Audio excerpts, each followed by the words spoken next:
Last time on Rettals Pub. I mean, how many non-religious or non-Christian people actually aren't afraid of death? Very few. You know, I mean, it's kind of a, it's not that they're not afraid or that they are afraid. It's almost as though they realize that death is just a thing that we experience. It's just one more experience, and that's kind of what Reincarnation allowed me to do. Is like realize that death is not the end. It's just an experience that we experience. It's something that we just experience and move on to the next iteration of whatever that looks like. Anyway, life is a Here are your hosts, Nate and Mason. life is a roller coaster in which we ride and have an experience and learn. And then what death does is death brings us off the ride into a break room, per se. That's what how I like to think about it, is death gets us off the roller coaster so that we can go into the break room and have our coffee and have our snacks and discuss the ride. And then it's in the break room that we decide, do I want to break because I took that last turn and it hurt, it strained my neck or whatever, strained my back. I need to relax a little bit. So the break room is a place where your soul can rest on the other side of the veil and then eventually decide, does it want to come back or does it want to try something else? or maybe it becomes a guide for someone else that's Or there. it becomes a guide. And I was too scared to turn around, right? And somebody, that thing, which I thought was Dad at the time, came and sat on the bed, and I felt my body shift. Right? When somebody sits on the bed next to you, you feel yourself shift a little bit. And I remember feeling that weight sit on the bed. And I shifted, and I turned around and looked, and there was nobody there. But I could still feel that presence sitting on the bed. I couldn't see it, right? And because I had a nightlight, right? And I couldn't see it, but I could feel it. But I felt peace and strength pulsate from that location. And I remember going, okay. I remember that. I was like, okay. And I laid my head back down, and I passed out. I fell asleep. And that is not the only time that I've experienced that. And people will say, oh, that's an angel, or, that's Jesus. You can call it whatever you want. But I had an experience. And then to go through the year that I had in 23, right, where the terror and the spiritual awakening, the dark night of the soul that I went through. What year? We're in 23, aren't we? Yeah. 22 last year. I was trying to point you in the right direction. I'm trying to get us in 24, bro. So in 2022, I went through the dark night of the soul. And went through an awakening, a shift. And it was terrible. And I had people operating in witchcraft. Negative witchcraft around me. Terrifying me. Terrorizing me. And that's where I was having the nightmares. And I remember... What was the time frame, month-wise? Time frame? I want to say July, August. It's almost exactly when mine started. Yeah. Mine started in probably late August, mid-September. Yeah. Yeah. And it took me months to come out of it. It was bad. It was bad. For people to physically tell me they prayed that I died, right? I pray that you die, right? And to have those terrifying thoughts, to have the terrifying dreams, and then to have these entities, to have these beings, these guides show up at the right moment to bring peace and assurance and messages, and to watch them, not physically, but in a spiritual sense, to watch them protect me and to guard me, right, was amazing. And then you want to call them a demon, right? I'm like, that doesn't even characterize it doesn't that. compute. It doesn't compute. Well, it's you know, and then you got to think about this idea. I guess people just don't realize that just because you pray to God, whatever your God is, in a negative manner, does not make you any less a witch than on Disney with the big nose and the hair and the wart and bull and trouble and all this shit. You know, I mean, it's the exact same shit. Yeah. You know, and that you know, I mean, I've been coming across things these last few weeks where it talks about how, you know, everything you say is a it's not a curse, it's an enchantment.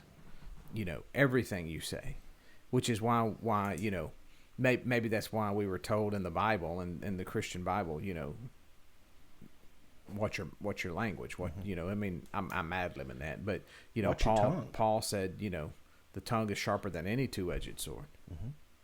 It's sharp. And it is. And if you're speaking some shit into existence, you may as well be cursing or blessing. So you got to determine which one you got. And you know what? When you start cursing folks in a certain way, that shit comes back around and bites you every single fucking time. Every time. And so, you know, you're going to reap what you sow. Yeah.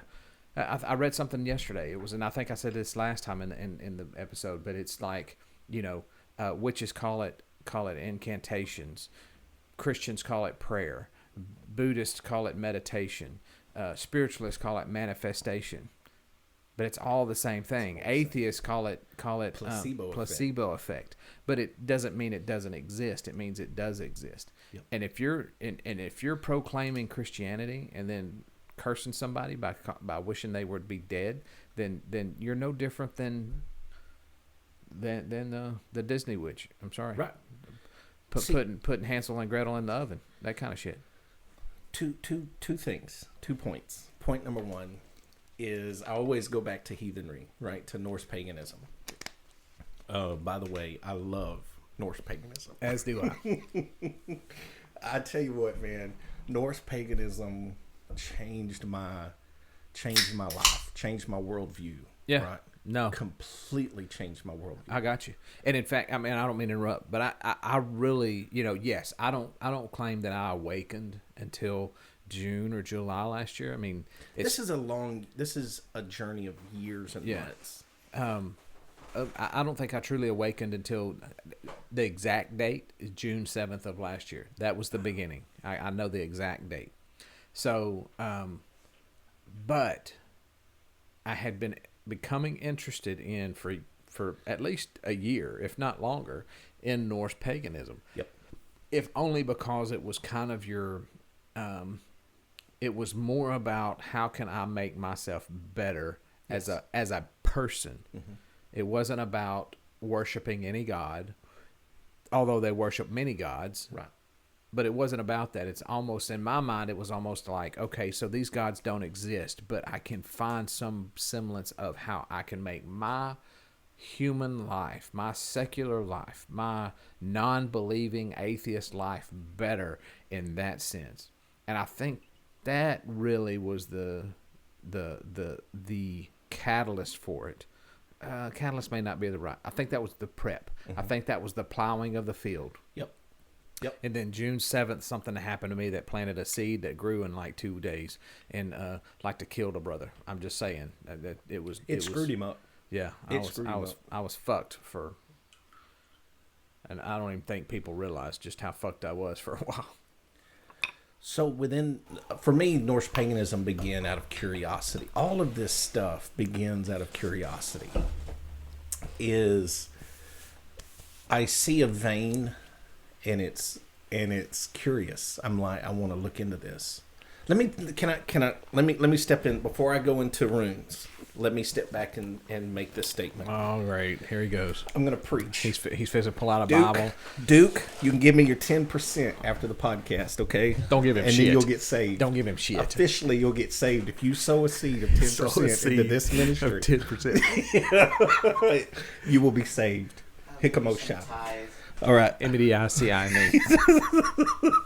What was it? Conan and I. Cocoa Puffs.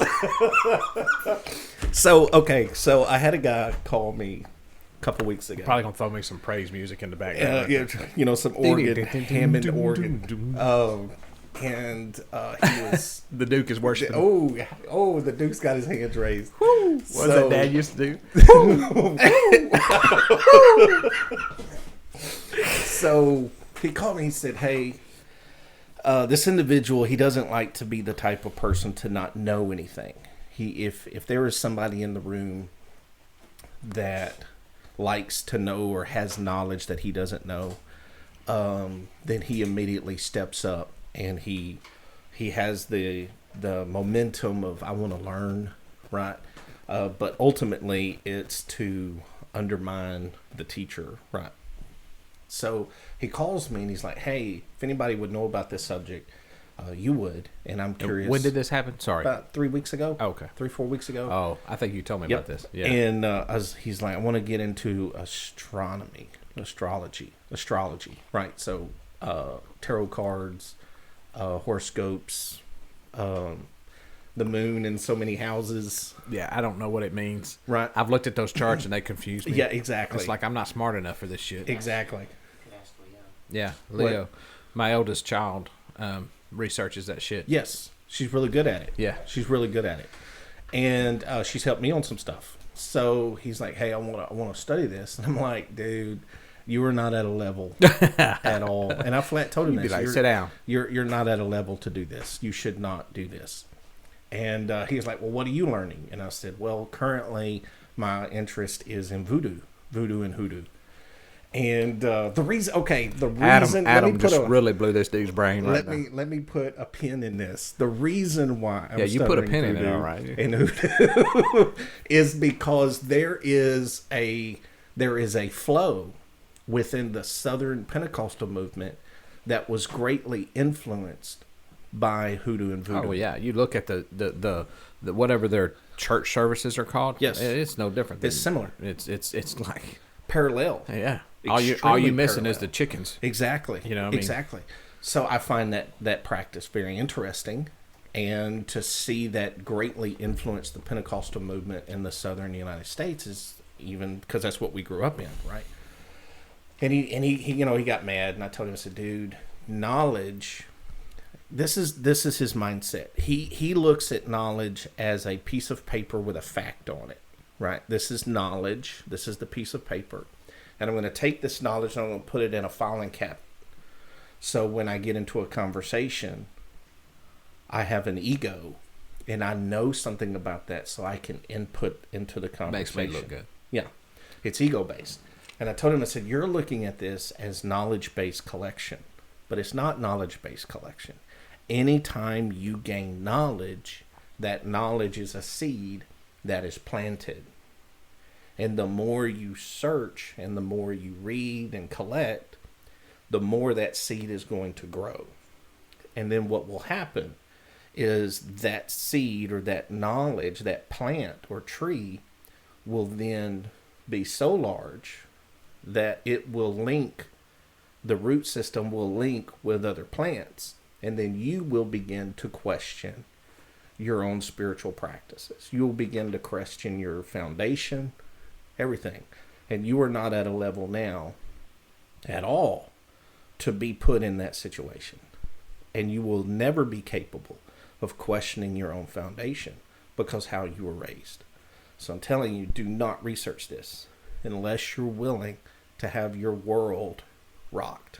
Of course, he got pissed off, right? And I don't want to say he hung up on me, but he hung up on you. He hung up on me. Yeah. So knowledge is a tree that is planted, is a seed that is planted that networks with the other plants and seeds of knowledge that you've gained, right? And that's why I love spiritual research, is because I want to do whatever I can in this life to better myself and to learn the lessons that I need to learn and have as much knowledge on my tool belt as possible to navigate what's happening, right? Because in this decade, I believe things are going to start getting more crazy, Right. Yeah, I think. Well, I mean, And I went way off on that. well, I mean, I like that idea because you're right, and that's, I think that's really the difference, if I might say this. And granted, okay, so let me back up a little bit and say this one simple thing, that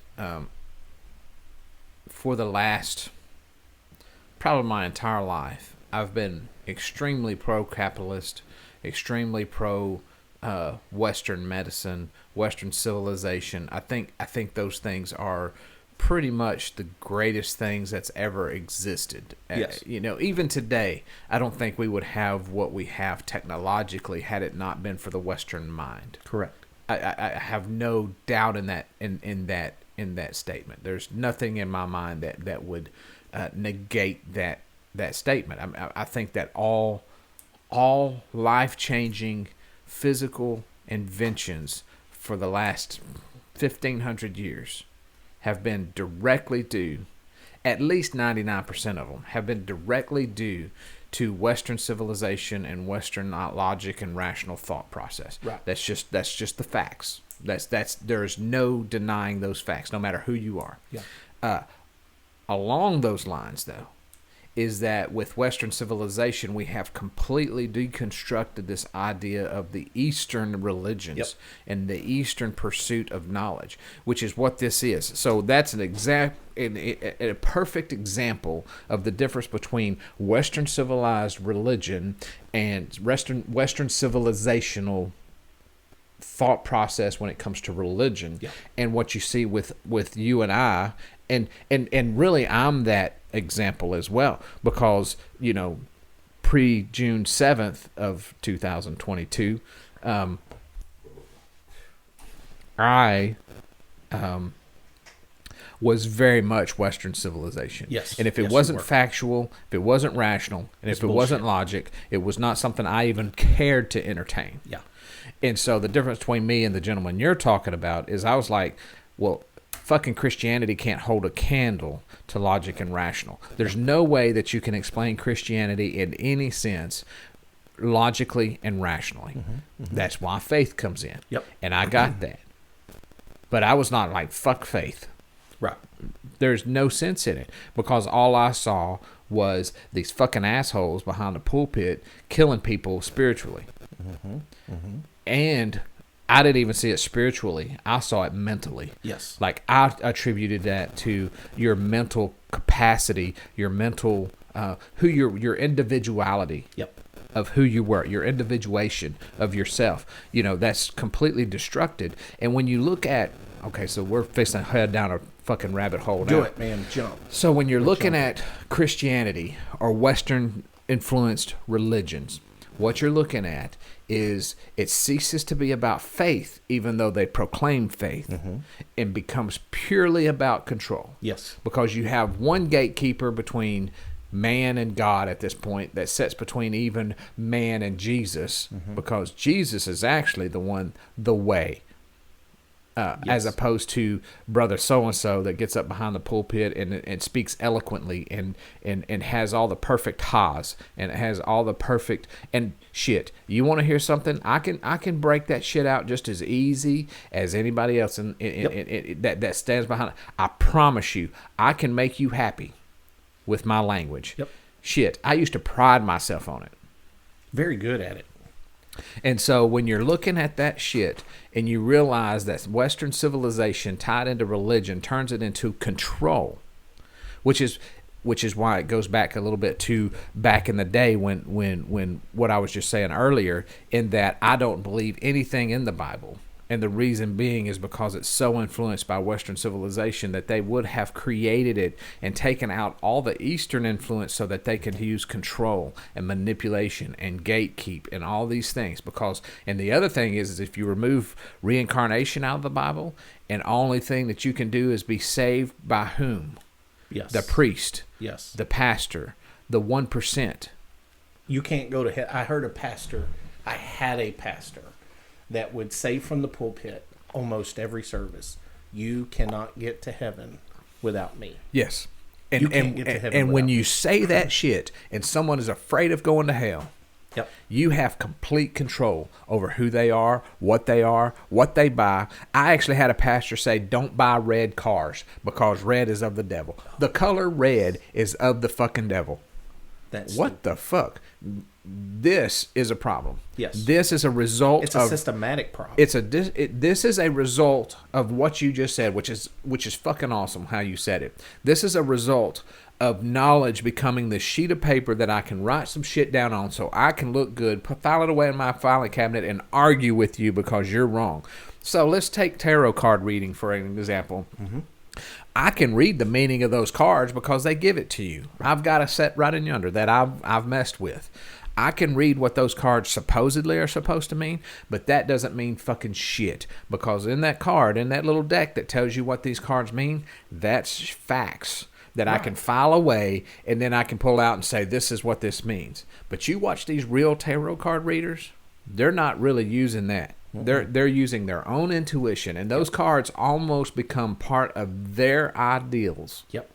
And that's where Western civilization breaks shit. Yes. Because this motherfucker's going to go up in here. Sorry. No, I'm not apologizing. This motherfucker's going to go up in here, he'll probably go buy him a set of tarot cards, read the deck, read the instructions, and be like, this ain't nothing to it because I can file this shit away. I can read tarot cards. And he's going to be fucking some shit up. And here's the problem with that. Here's the big problem with that. Come on. Is that he's going to use that from a place of ego. And I'm telling you right now, you start fucking with that shit and start speaking some shit into somebody's lives that you don't know what the fuck you're talking about, that shit's going to come all back around on you. Yes. You're going to hurt somebody, and that shit comes around. I don't give a fuck. If we're talking biblical, whatever you sow is what you're going to reap. You start fucking some people over because you think you know everything, because you the man, fuck you, bitch. Shut the fuck up and sit down. You don't know shit. If you're not coming in this without having some, and I'm getting all kind of riled up, started some shit. You're going to come up in this motherfucker talking about some shit that you don't even know about, trying to hurt somebody, not even intending to hurt. Maybe your intention is not to hurt, but you don't know what the fuck you're doing. Right. You're coming at this from ego, as opposed to how can I use these cards and speak to God. On a one-on-one. And use those and allow God to speak through me. Yes. And by God, everybody knows I don't believe in divine first calls. I like to consider it the entity that exists outside of our knowledge.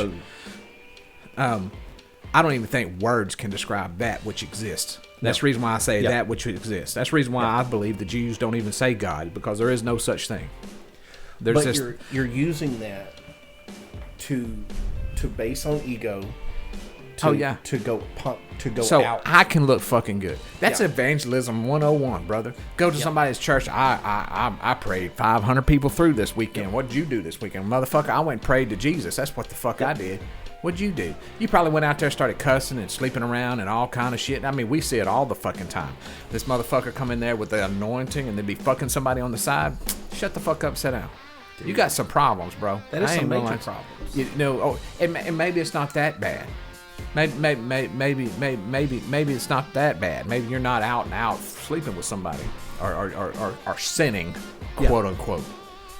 It could be very well that you have perfect intentions, but if you ain't got your shit straight, then you need to watch yourself. I mean, that's cursing, and I don't mean cussing like fucking. No, that's witchcraft. I'm talking. You're committing divination, negative divination, and you're doing it without proper motivation. And whether you like it or not, intent.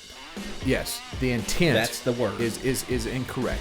The intent is incorrect. So don't get me started on this shit, because you cannot. And if we go all the way back, I done went down a whole bunch of rabbit trails all over the fucking place, because that's my ADD and a little bit of drink going on right there.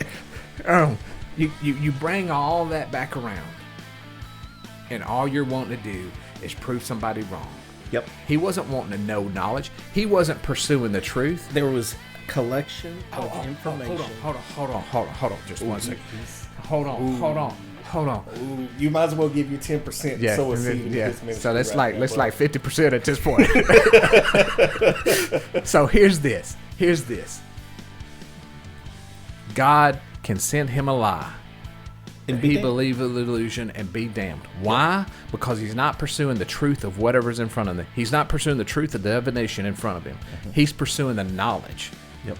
And if I'm pursuing this sheet of paper, anything can become truth. Anything. If I'm not intuitive and I'm not discerning. And I used to hate. Up next on Rettals Pub.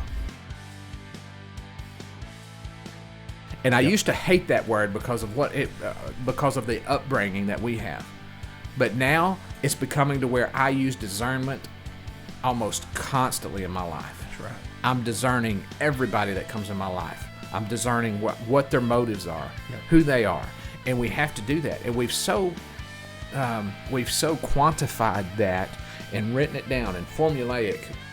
You know, We have libraries filled with that kind of shit, where we can explanation, man, formulate in it. the West. And that's one of the problems I have with some of the, even non-Christian stuff, where it's spirituality, this manifestation stuff, where you follow these 4 steps, and God will, or Spirit will, or universe will, or Source will give you $1 million. Okay, that may work, but you've quantified it in a certain way, and to me, that's no different than witchcraft. That's right. And I'm not even talking about the good witchcraft, because for the record, I believe in good witchcraft. The shit, but it's that negative devil worship shit that I have a hard time believing in as well.